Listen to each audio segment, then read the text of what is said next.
So as we start this webinar, I just want to remind everyone that we are recording this. It will be up on Cash Academy in a week or so. You'll be able to look at it at your leisure, and we will keep everybody on mute, but please do put questions into the chat or the question, and we will definitely get to them.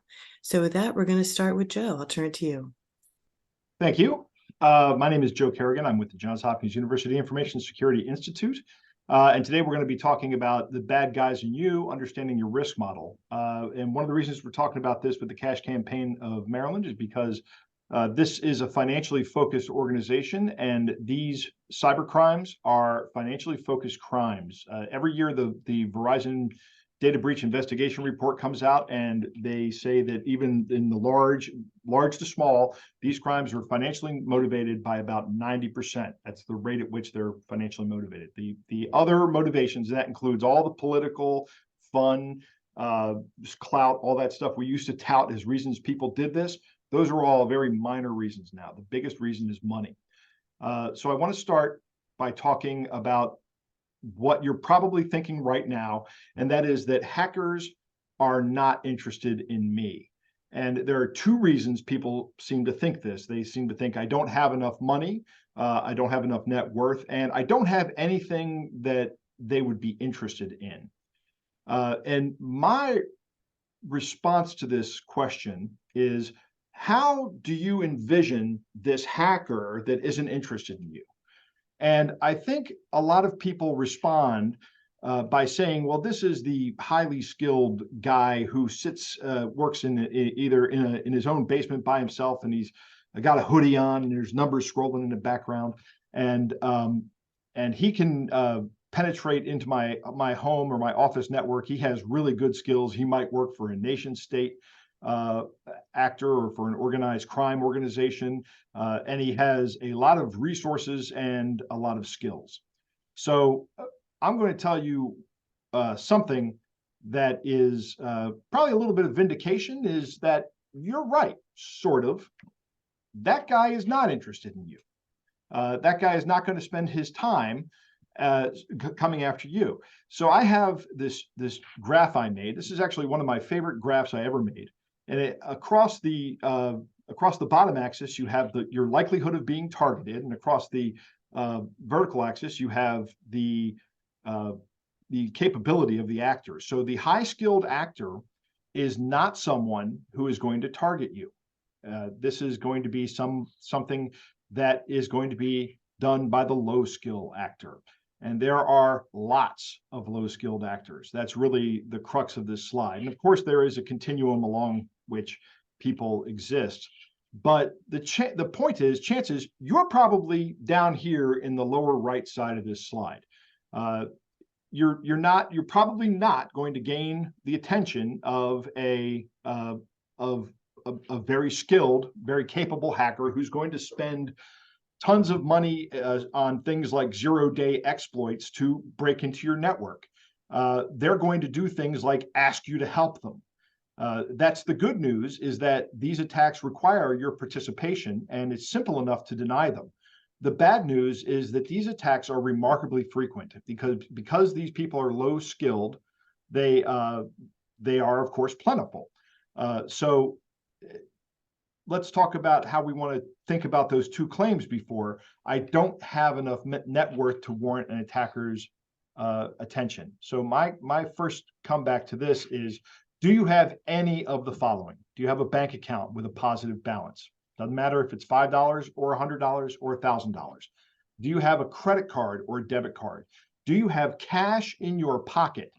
And do you have any kind of benefit card?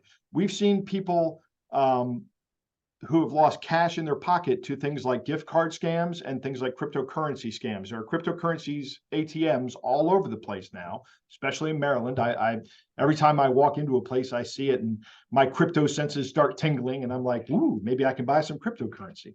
I don't, because I don't carry much cash, but they can use that to get your literal cash into their crypto wallets. Benefit cards here in Maryland, I think we're working on putting the chip in the benefit cards, but right now there is no chip in a benefit card. So just a simple credit card skimmer the old credit card skimmers work great with benefit cards, and we've seen stories of people losing their benefits on this. Now, the Maryland organization that handles your benefit card provides you with a way to lock that card. So if you have a benefit card, use that app and lock the card until you're about to use it. We recently conducted a pilot survey of Maryland residents, and we found that 25% of respondents had lost money to some online scam. Now, these varied from anywhere from $1 to some people reporting losses around $100,000. And while that may seem outrageous, it's not. I see story after story after story of people who've lost multiples of hundreds of thousands of dollars in online scams. The other objection is I don't have anything that these cyber criminals would be interested in. And that is also incorrect. Here are some of the resources that you may have that cyber criminals will be interested in. If you have a bank account, and I'm not just talking about the money in the bank account here, but the actual bank account, they're interested in access to that because these guys need to move large amounts of money around. In order to do that, they need access to bank accounts. This can involve you in some kind of criminal process. And while you're probably not going to go to prison if you are involved, if your bank account is involved in this fraudulently, it is something that you're going to have to contend with, and that is not going to be a low on the time consumption scale or possibly on the money consumption scale. Your personally identifiable information. This is your social security number, name, address, phone number, any tax documents that you have or tax documents you keep for other people, including your employees. This is all valuable. Any data that you have that's important to you. If these bad guys can deny you access to the data and make you pay to get that data back or access to the data back, they will. Any computers you have, they are interested in, there's a crime called cryptojacking, which is where they use your computer and your electricity to mine cryptocurrency. Right now, it's not profitable to mine cryptocurrency if you have to do it yourself. But if I can offload that task to somebody else, I turn it into a 100% profit proposition. So if I can get you to pay for it, I get free cryptocurrency out of it, which has real monetary value. Social media accounts.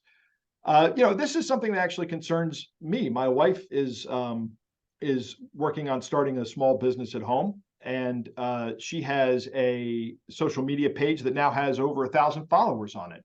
And I'm concerned because I've seen people lose access to their social media accounts. These have value to scammers because then they get an instant audience, and that's valuable to them.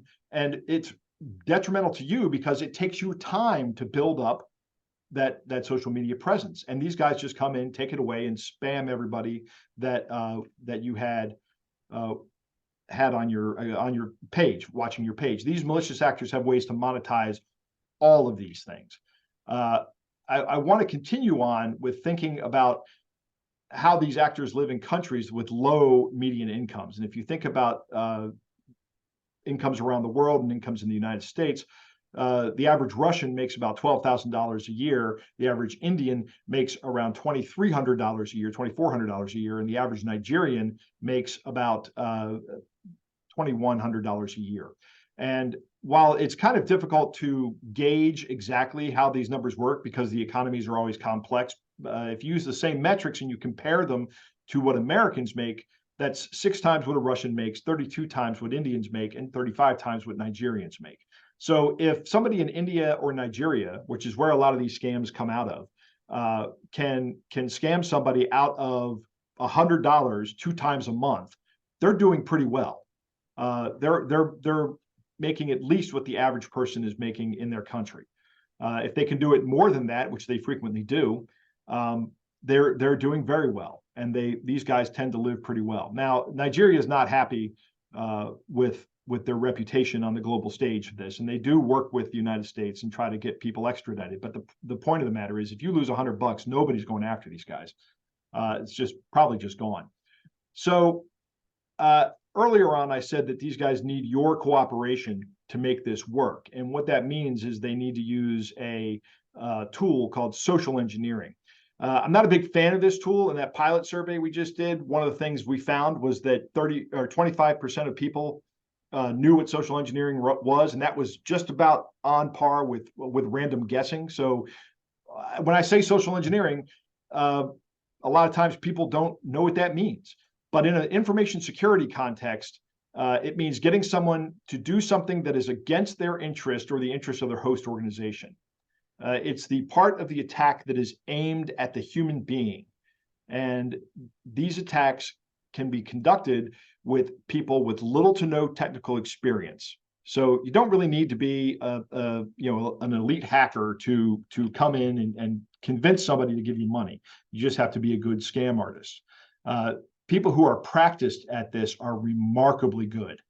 And if you really want to see someone who is good at it, look up Rachel Tobeck and watch any video where she's demonstrating her skills. She is a master at this, and she has her own company where she does this. And she does it for what's called penetration testing, which is where they evaluate your processes or policies rather, and processes.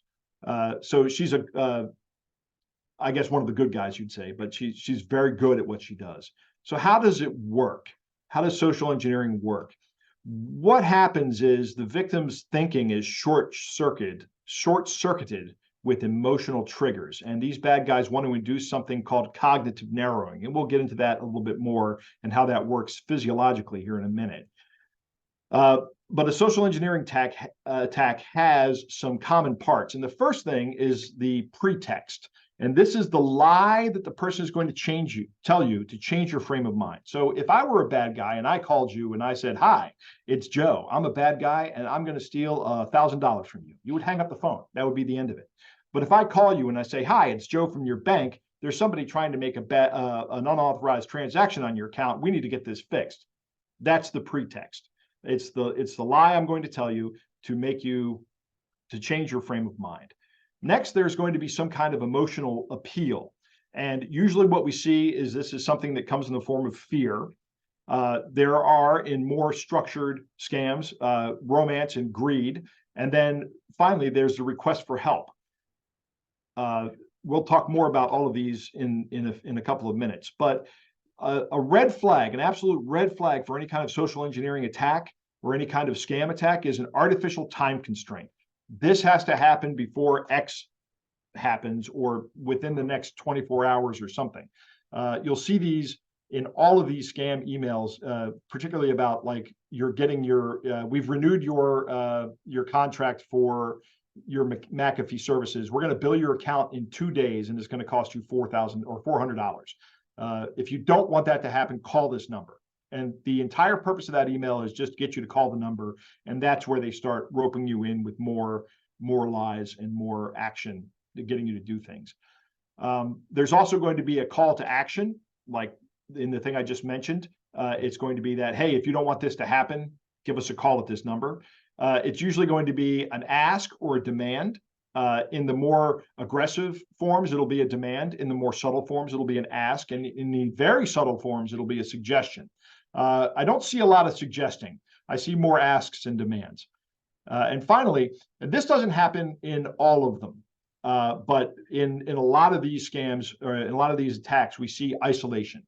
So if you're seeing somebody say, "Don't tell anybody about this," let that be a red flag. The two biggest things here are that there's an artificial time constraint with a call to action, and then if you're being isolated from other people and you're being told not to talk about it, those should all be red flags.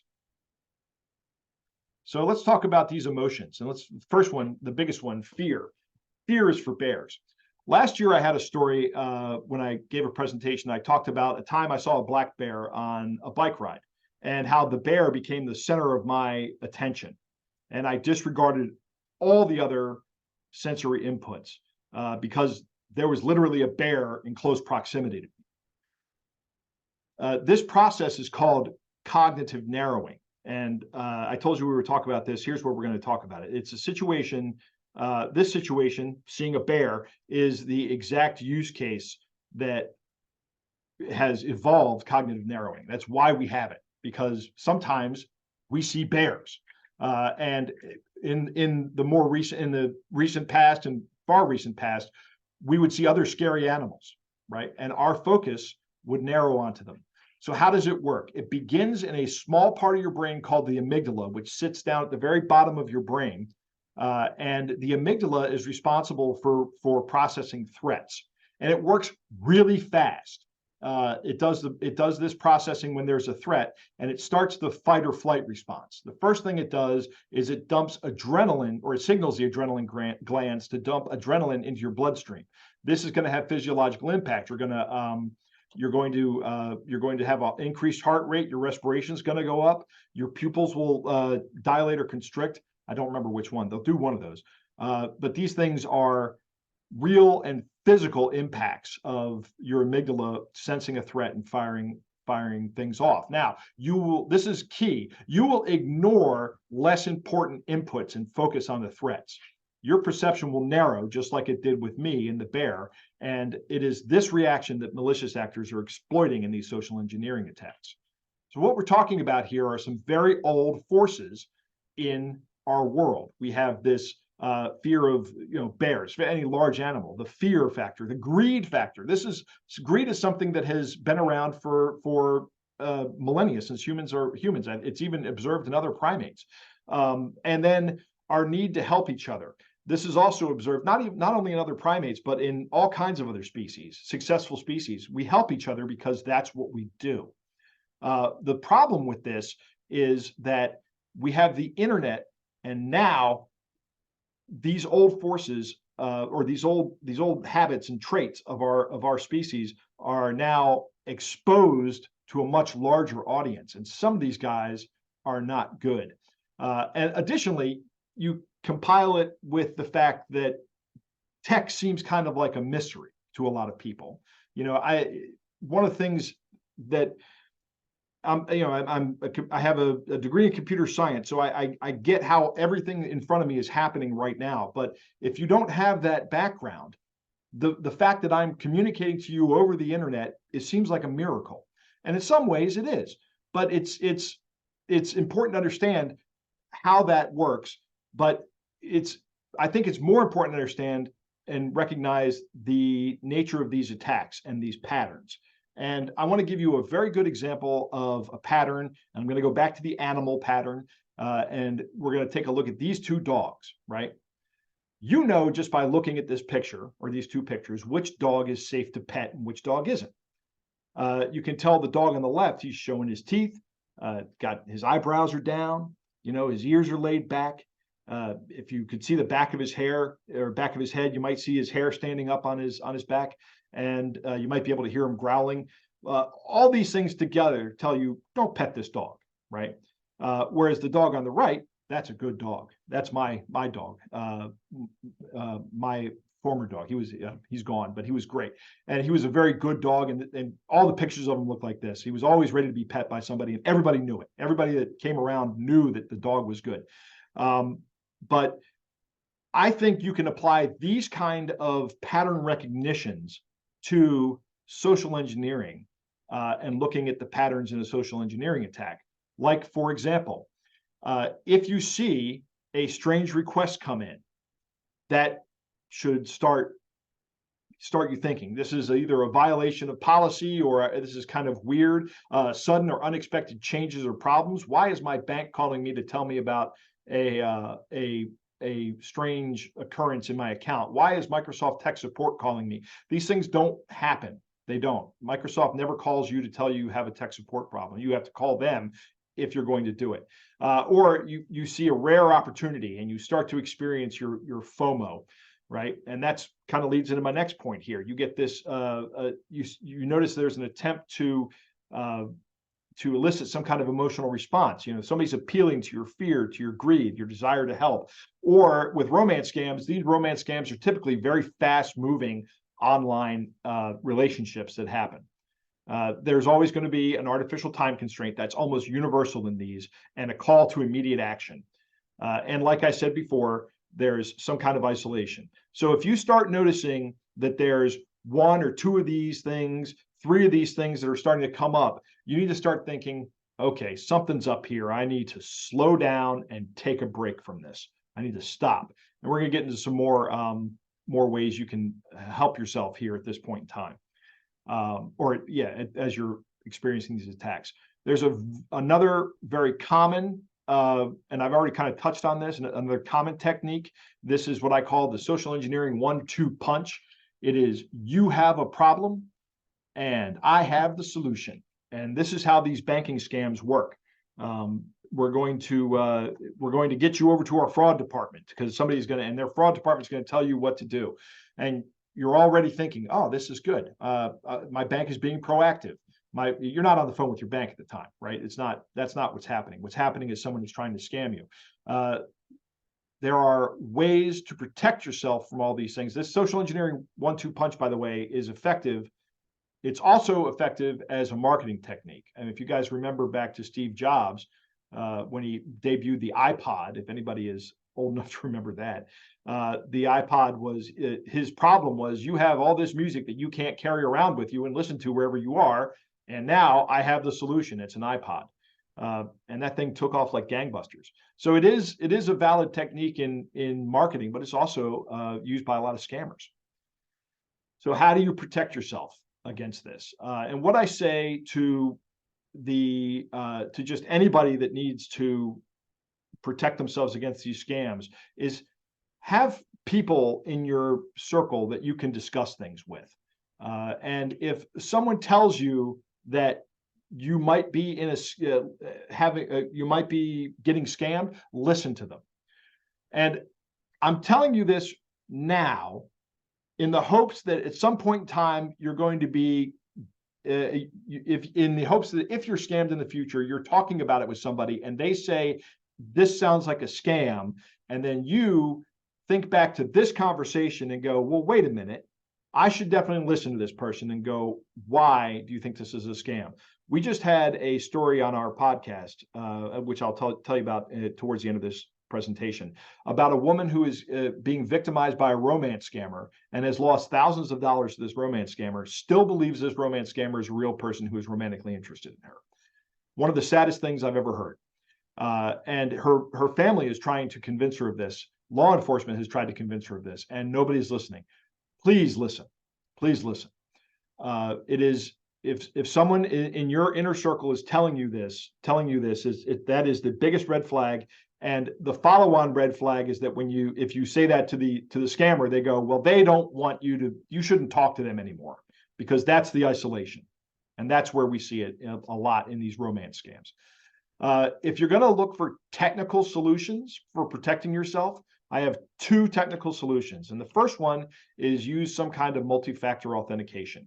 I don't have time in this presentation to go into all the different versions of multi-factor authentication, but any kind of multi-factor authentication is better than nothing. I would stay away from knowledge-based authentication. I mean, that's better than nothing, but chances are the bad guys already know what your knowledge-based responses are. And if you're going to do one thing, use multi-factor authentication. If you're going to do 2 things, the first thing should be multi-factor authentication, and the second should be using a password manager. This lets you set up unique passwords for every single site. I used to tell you, here's a list of all these things you have to do for passwords, and everybody would groan. And I'd say, well, here's your solution. Use a password manager. Now I just tell people, use a password manager. When you get phone calls, do not give out information or action, or do not act based on an inbound phone call.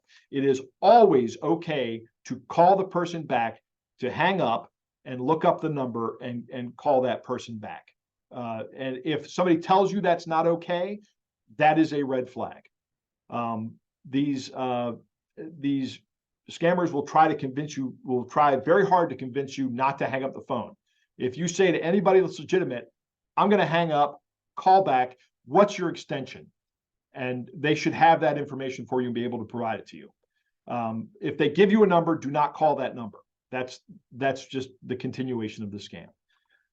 Oh, wrong way. And finally, learn and know the patterns and look for these red flags. And again, I'm actually, this used to be the last bullet, but I'm going to say constant reinforcement is now my last bullet. Constant reinforcement is very important. Always be thinking about this. Always be listening to something that does that. And I'm going to tell you about my podcast where we do that in a minute. And I'm shamelessly promoting myself. So look for those. What are those red flags? Anything that's an inbound call from your bank. Anything that's an inbound call from tech support. An inbound call from a government agency. A threat of of immediate arrest or anything that fills you with dread. You know, when you get a phone call, if you get a phone call that says we have a warrant for your arrest and we're coming to arrest you, you should know right away that's not law enforcement, because law enforcement will not call you if they're going to arrest you. They just show up and they arrest you. That's how that works. So if you get a phone call and they say we're coming to arrest you, I don't think you're law enforcement, because I'm going to run out the back door. That's what would happen if law enforcement said, you know, gave out warnings they were going to arrest somebody, is they wouldn't ever get to arrest anybody. Look for suspicious forms of payments like gift cards or cryptocurrency. No legitimate organization accepts payments in these. Attempts to isolate you. Any say, don't talk to that person anymore. Don't call your kids. Don't call your parents. Don't call, don't call your bank. Stay on this phone call. All those things are attempts to isolate you. Don't fall for it. And anytime that you're on one platform and somebody wants to change to another platform, and this is big with romance scams, don't change platforms, because what they're going to change to is an end-to-end encrypted application that will keep your messages from that service. And they're looking to get off the service that they know is probably going to ban their account and is probably watching the messages. In order to, I want to tell you about the podcast we have. It's called Hacking Humans. It is all about these kind of attacks, how they work on an individual level, how they work on corporate levels, what you can do to protect yourself. And it's we release a new episode every week. If you don't listen to this podcast, there are other podcasts out there about these kind of things that are great. But you should always be listening to some kind of cybersecurity podcast or some kind of something that makes you think about this regularly. Another great show is if you can watch Brian Brushwood's Scam School. That's a good show. It gives you an idea of how these things work. And with that, I'm going to turn it back over to Sue. Joe, thank you so much. That was so helpful. And I'm always struck by your analogy with the bear and helping us learn that these criminals really have studied psychology and how our brains work in order to separate us from our dollars. So it's really important for us to know that they already know this. And so you're giving great tips on how we can prevent that. Thank you very much. And Hannibal, I will turn it to you, and I'm going to get your PowerPoint up. Thank you so much, Sue, and thank you and the great folks at Cash Campaign for doing this public service. It's always a pleasure to be with you, and difficult to follow Joe Carrigan, who truly is an expert in this space, whereas I just do policy generally. So I can think of no better way to close out October, Cybersecurity Awareness Month, than to have a webinar just like this to warn folks in Maryland and elsewhere, I guess, about cyber criminals and their scary scams. Can we go to the first slide? Cyber criminals are looking for you. That's absolutely true. There are people who work 7 days a week, 8 to 12 hours a day. All they do is scam people. That's their job. They do this by phone, they do this by email, and any other number of other ways. As you can see on this slide, we do have a consumer protection division in Maryland. The number is 410-576-6300, or you can email them at consumer@oag.state.md.us. You can also connect with us online at our Attorney General website. That Consumer Protection Division does 30 to 40,000 calls per year and recovers $10 to $15 million per year for victims of consumer frauds. Could we go to the next slide, please? So cyber scams in general, let's talk about spoofing. You heard a bit from Joe about people calling you, the number looks like it could be from next door, or it's the same 3 to 6 first digits as your own number, and you're like, oh, this must be somebody I know. Or maybe it looks similar to a spouse or somebody else. But spoofing is a common way for people to get you to answer the phone. If you do answer the phone and find that somebody on the line is someone you don't know, then just hang up. You don't owe that person anything. And, frankly, you didn't win the lottery in Ireland, and that nice man in Nigeria is not going to put $1 million into your bank account. And finally, you don't need to bail your grandson out with Bitcoin. So if you find yourself the victim of spoofing, just hang up the phone. Don't give them any personally identifiable information. Don't extend the conversation unless you're doing it to spoof them back. But even in that event, that's a waste of both your time. And then there's also phishing. These scams may be perpetrated by foreign or domestic parties. They have what look like trusted, trademarks in the emails. But one way to fish out or figure out if you're being phished is to look at the email address. And oftentimes they'll say, we're writing you from Google, or we're writing you from Lowe's, of the furniture store, or excuse me, the hardware store. And if you look at the email, it's clearly not coming from Lowe's or Google. So, even though these emails look real, if they're unsolicited and they have attachments in them or links to something else, don't click on the links, don't open the attachments. Frequently, they're full of malware, and they're just opportunities for people to get into your computer, get your data, get your banking information, etc. So don't fall for phishing. Don't click on the links. Don't click on the PDFs. Next slide, please. So when people think of breaches, you might think of Equifax or very large, credit rating companies that have data breaches. But cyber attacks are associated with small and medium-sized businesses as well. According to a 2020 report, overall, nearly 30% of the breaches that were covered involved small and medium-sized businesses. The top 3 attacks for all businesses, regardless of size, were phishing, stolen credentials, and password dumping. Leading targets of these attacks were personal data, followed by medical information, internal business information, and consumer payment data. The lead motive, and this is consistent with what you heard from Joe, was financial. 90% of these cyber attacks want to get at your money, at your bank accounts, access to capital. And while varying in the business sector, in general, ransomware was not a predominant form of attack, although the number of ransomware cases have continued to increase over the years. And here in Maryland, ransom attacks are criminally illegal. Next slide, please. An example that brings this home is a small family-run trophy store in Maryland that was attacked by ransomware. The ransom criminals demanded payment in Bitcoin. It was professionally executed, and they offered to provide instructions about how to pay in Bitcoin. They shut down this trophy business for a week as the family-owned firm worked to get back online. Next slide, please. In 2018, the chairman of the U.S. Senate Committee on Small Business and Entrepreneurship said about 71% of data breaches occur in businesses with fewer than 100 employees. Our senior senator from Maryland, Senator Cardin, agreed, noting small businesses are prime targets of cyber attacks. There are 30 million small businesses that live with the understanding that they are at risk. Next slide, please.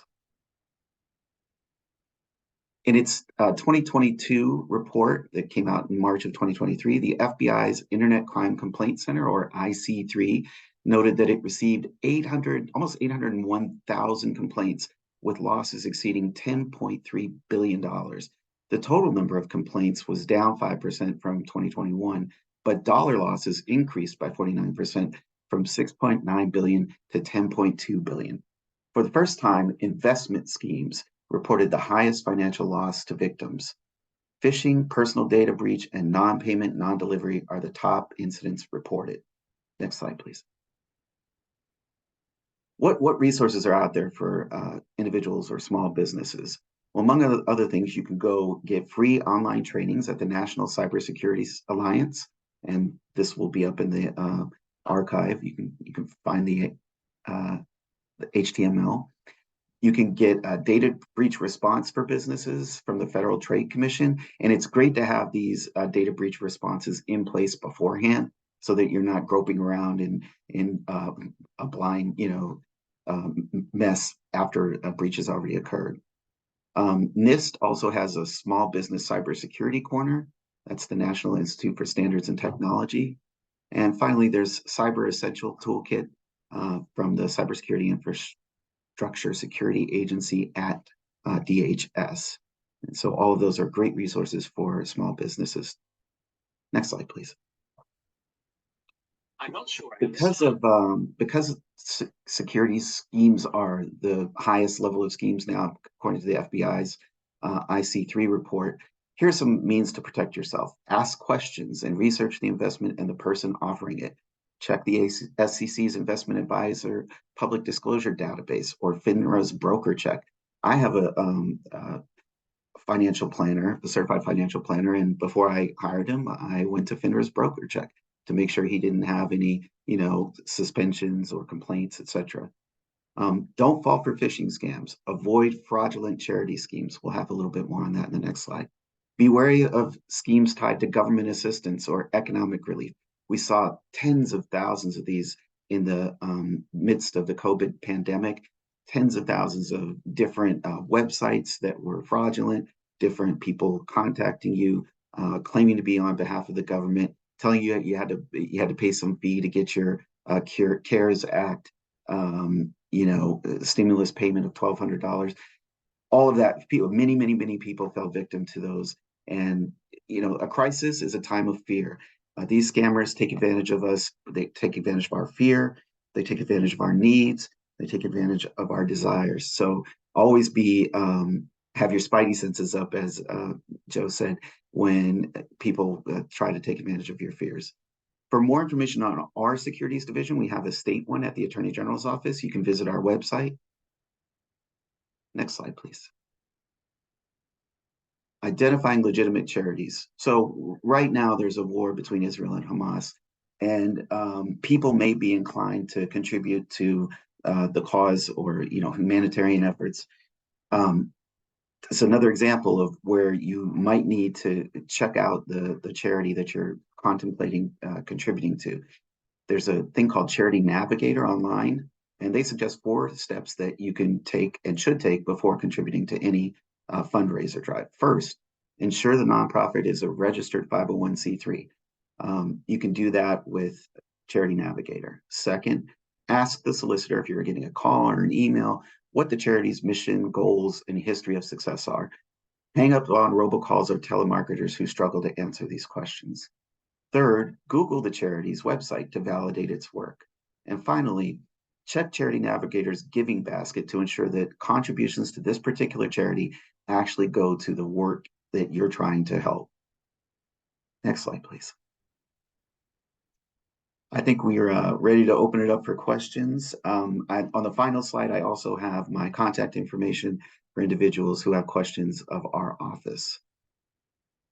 Well, thank you, Neville. I'll leave that up for a few minutes in case people would like to access that. So at this point, we are open for questions. So if anybody has one, please put it in the chat and I'll be able to facilitate those. As people may be typing, I actually do have a couple of questions. So Joe, one for you.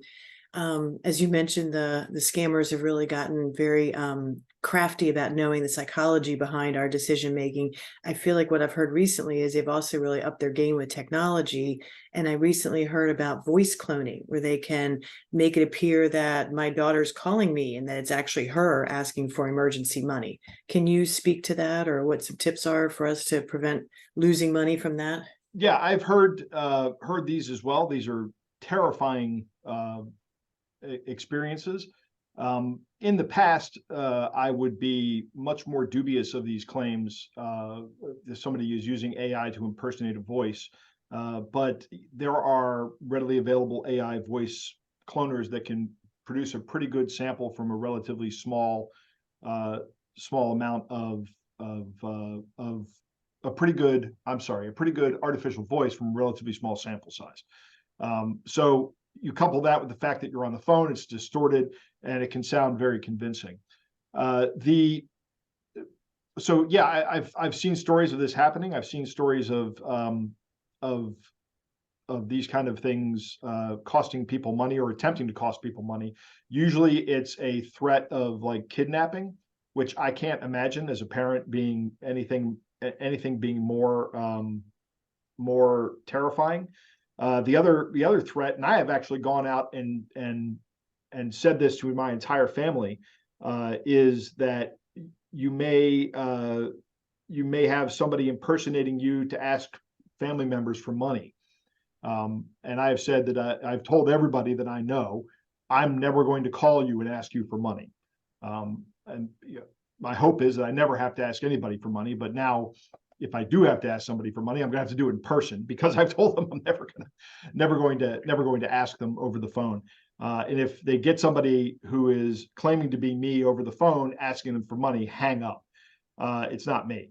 But the more terrifying situation that was happening before the AI boom that we had earlier this year with these generative models for language and for speech. We've heard these kind of scams before, where people call and say, I have kidnapped your daughter, and in the background there's just somebody screaming. It's really hard to keep a cool head, but think about what you would do in that situation now, before it happens. And this is actually an exercise I tell everybody is when you see a news story, think about how you would respond to that story. What would you do to make sure that things were going on? And there was one story where a woman got this call. This is before the AI stuff. She got the call. Somebody said, I've got your daughter. And she said, okay, what do you want me to do? And then she quickly scribbled on somebody asking her to call her daughter's school and verify that her daughter was safe. They did that. And the person came back and said, yes, we confirm your daughter is safe and in class. And then she just was able to hang up the phone. So fortunately, that person kept a very cool head and didn't lose any money. But at the same point in time was hedging her bets. Of what if these people really do have my daughter? I mean, that's a different situation. It's a difficult situation. I don't know what to tell people about the actual situation, but the fake situation, be prepared for it. Yeah, good advice. And one thing that I chose to do, because my daughter was abroad for several years, because of the imposter scams that I heard, about being so prevalent, we had a code word. A code word. That's good. Good idea. If something was real, I needed to hear this particular word. Right. So we do have a question in the question and answer box. And Hannibal, I'll start with you for this one, and then Joe, you can chime in as well. But what exactly do we do if we fall victim to a scammer? What's our next steps? Sure. If you're a Maryland resident and you fall victim to a cybersecurity scam, please go to the Maryland Attorney General's website and our Consumer Protection Division. We have a dedicated attorney who is his sole job is helping people who've been, either had their identity stolen or they've been cyber hacked or something of that sort. Individuals, not businesses. We don't do it for businesses. You should also go to the FBI's IC3, which is the Internet Cyber Complaint Center, and file a complaint there as well, because we want the FBI to have institutional knowledge of things that people are falling victim to, and they also have enforcement capabilities, just like our Consumer Protection Division. So those are the two steps that I would recommend you take immediately as soon as you realize that you've been scammed. It's a great question, and I guess on some of the earlier slides we do have that contact information for our Consumer Protection Division, or you can just Google Maryland Attorney General Consumer Protection Division, and we'll pop right up. Thank you, Hannibal. And I have to give your team member who does the identity theft work a real shout out. I've worked with him with several clients, and just phenomenal. I mean, completely responsive, gets right back to you, do perfect steps on what to take for the person to help them. So really is a great resource in this state. Yeah, Is there anything you wanted to add to that? I would say that's great for individuals. If you're a company, you might want to buy some insurance that covers specifically cyber incidences. If you're a small business, that cost may be pretty low. One of the things that they're going to do is, because they're an insurance company in the risk business, is they're going to give you a bunch of things you have to do in order to be compliant with the contract. Do those things. The reason they're telling you to do those things is because that really reduces your risk. It helps mitigate the risk, and then they are at that point in time happy to transfer the risk to themselves for a price, of course. So remember, there are three things you can do with the risk. You can accept it, you can mitigate it, or you can transfer it. So you do the mitigation and the transfer, and then you can accept what's left. Thank you for that. And Hannibal, I have one question. It kind of relates to what Joe was talking about with businesses and those that might have a security breach. If I understand correctly, in Maryland, businesses are required to report to the Attorney General's office when they have had a data breach. And I think I looked up just recently on your website, and you post them on there. Like, consumers can go see companies that have experienced data breaches. Can you speak to that? Yeah, that's absolutely right. I believe it's an annual report, and that's something that's handled largely by well, both our Consumer Protection Division and Greg Von Lehman, who's staff to the Maryland Cybersecurity Council, which I imagine is co-hosting this event with Maryland Cash Campaign.